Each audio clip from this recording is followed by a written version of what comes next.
Vous allez bien? Ouais. Parce que moi, j'ai failli pas être des vôtres aujourd'hui. J'avais un peu de fièvre. 38 degrés. Vous savez ce que ça fait? On n'est pas bien, on se sent fatigué.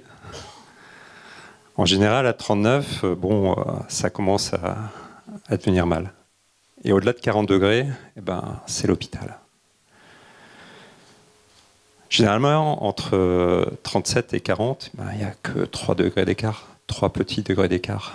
Par contre, si vous l'avez expérimenté, vous savez que la différence, elle est énorme, quoi.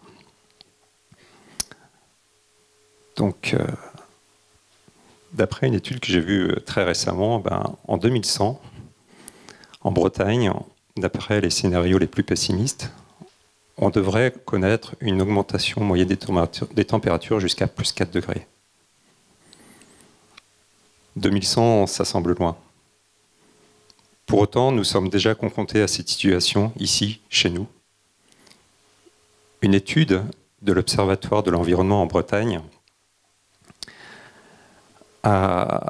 indique que la température moyenne a augmenté de 1,4 degré depuis le début des années 60.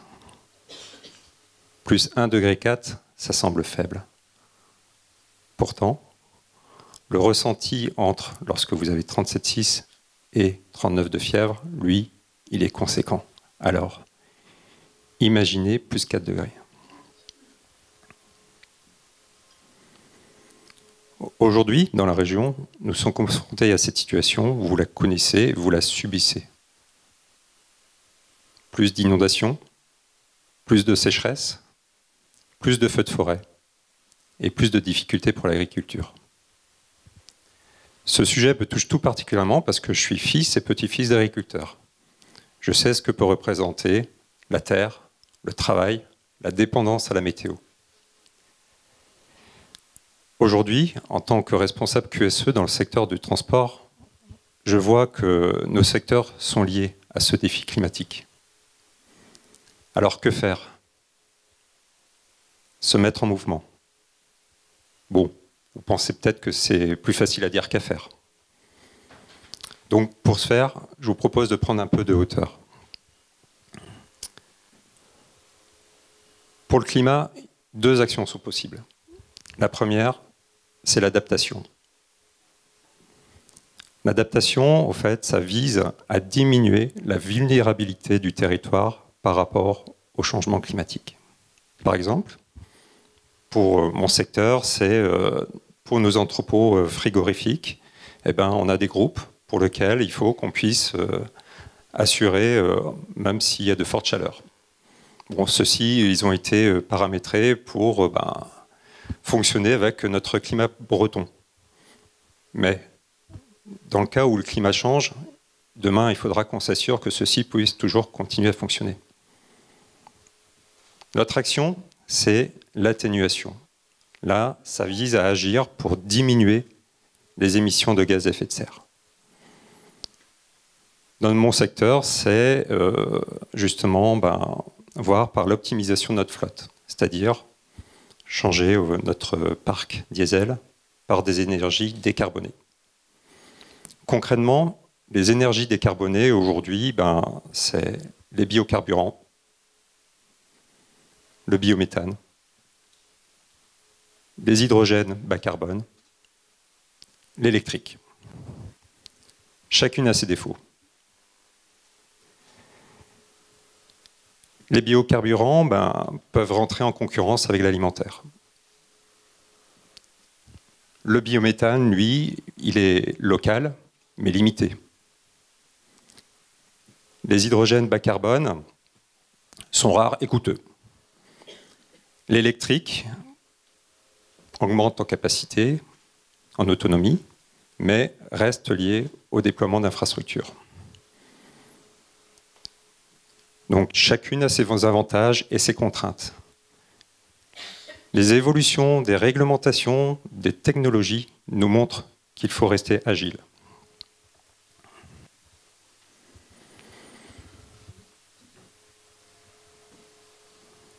Donc, par rapport à ça, je me resitue. prendre un virage à 90 degrés peut sembler difficile. Changer tout de suite, peut sembler courageux, mais n'est pas toujours soutenable. Par exemple, pour renouveler l'ensemble du parc diesel en 100% électrique, aujourd'hui, 100% c'est impossible tout de suite, parce que c'est trop coûteux, ça manque d'autonomie et ça nécessite des infrastructures. Pour autant, il faut y aller étape par étape. La première année, remplacer 5% du parc diesel par de l'électrique et installer des bornes de recharge sur un site. L'année suivante, continuer à déployer les infrastructures en bornes de recharge électrique et diminuer au fur et à mesure notre parc diesel. La clé, c'est d'avoir justement une stratégie progressive et réaliste. Aujourd'hui, au niveau du groupe, nous construisons une démarche de décarbonation pour atteindre la neutralité carbone d'ici 2050. Aussi, on met en place un mix énergétique afin d'offrir différentes solutions à nos clients, tout en diminuant la part de diesel. Et aujourd'hui, je vais vous parler d'un sujet qui me tient particulièrement à cœur, c'est le multimodal. Aujourd'hui, dans le transport, nous sommes tous soumis à une injonction « livrer toujours plus vite ». Parfois, ça n'a pas de sens, quoi. Mais la chaîne logistique, c'est complexifié, c'est accéléré, c'est mondialisé. Je pense qu'il est temps de revenir à du bon sens paysan, trouver des solutions moins émissives, et même si ça prend un peu plus de temps. On a tous à y gagner. Pourquoi ? Parce qu'un peu moins de temps aujourd'hui, c'est moins de changements demain et moins d'impact.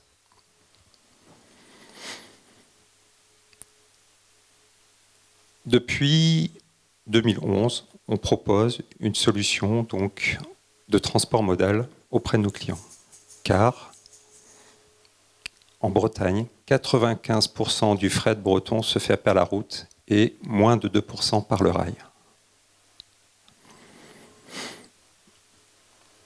Donc, en 2012, on a créé une filiale dédiée Transfert qui assure le pré- et le post-acheminement de la marchandise jusqu'à la gare de Rennes. En 2016, avec notre filiale Rennes Terminal, on a repris l'activité du terminal ferroviaire pour sauver la dernière ligne combinée bretonne. Et en 2023, avec Bimodal, on intervient en tant qu'opérateur de transport combiné pour proposer aux autres professionnels de transport de passer leur activité également sur le report rail-route. Mais tout ce développement ne peut se faire tout seul. Le mois dernier, la région Bretagne a adopté une feuille de route pour verdir la logistique en 2050, avec pour objectif de réduire de 47% les émissions par rapport à 2012. Nous avons tous à gagner, mais pourquoi ne pas mutualiser les flux ? Travailler ensemble pour réduire les coûts, les émissions, pour apporter de la valeur pour tous. Et je vais vous laisser avec cette idée. Avant d'avoir une température à 4 degrés pour notre planète, il faut agir maintenant. Car 4 degrés, ça peut tout changer. Merci.